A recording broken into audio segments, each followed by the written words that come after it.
2030 पर्यंत एकूण ऊर्जा निर्मितीपैकी 40% ऊर्जा ही अपारंपरिक पद्धतीने निर्माण करण्याचं उद्दिष्ट आहे। राज्यात रूफटॉप सोलर योजना राबवण्यात येतेय। केंद्र सरकारच्या नवीन प्रधानमंत्री सूर्यधर मोफत वीज योजनेअंतर्गत रूफटॉप सोलर पॅनल बसवण्यासाठी 78,000 रुपयांपर्यंत अनुदान देण्यात येणार आहे। तसंच ग्राहकांना 300 युनिटपर्यंतची वीज मोफत मिळेल असं अजित पवार यांनी जाहीर केलं। मुख्यमंत्री सौर कृषी वाहिनी योजनेअंतर्गत 7,000 मेगावॅट सौर ऊर्जा निर्मितीचं लक्ष्य गाठण्याचं नियोजन आहे। त्यामुळे शेतकऱ्यांना दिवसा वीज पुरवठा उपलब्ध होईल। यासाठी सौर कृषी पंप ही नवीन योजना सुरू करण्यात येणार आहे। या योजनेअंतर्गत 8,50,000 नवीन सौर कृषी पंप बसवण्यात येतील। तसंच यावर्षी 1 लाख सौर कृषी पंप स्थापनेचं उद्दिष्ट अजित पवार यांनी अर्थसंकल्पात बोलून दाखवलं।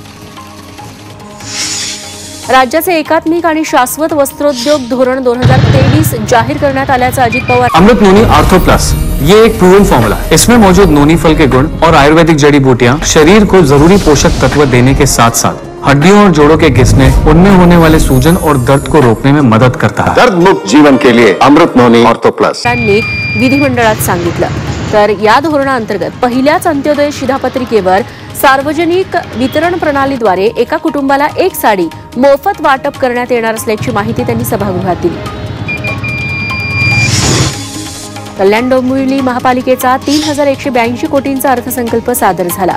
अर्थसंकल्पात आरोग्य सुविधांसह घनकचरा व्यवस्थापन, क्रीडा, महिला सक्षमीकरण, महापालिका शाळांमधील विद्यार्थ्यांना प्रोत्साहन, शाळांचा दर्जा सुधारणं यावर भर देण्यात आलाय। यंदा कोणतीही करवाढ नसल्यानं नागरिकांना दिलासा मिळालाय।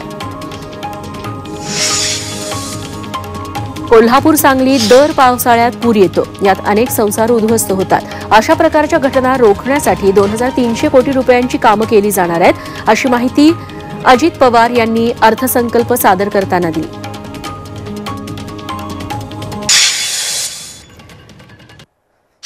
मनोज जरांगेंच्या विधानांवर मुख्यमंत्र्यांनी सभागृहात सविस्तर प्रतिक्रिया दिली। मराठवाड्यातील मराठ्यांना आरक्षण, सरसकट, सगळे सोयरे, ओबीसीतून आरक्षण अशा भूमिका जरांगे बदलत राहिले याची आठवण मुख्यमंत्री शिंदेंनी करून दिली। तसंच जरांगेंना सगळं देऊनही अशी भाषा का असा सवालही शिंदेंनी सभागृहात विचारला।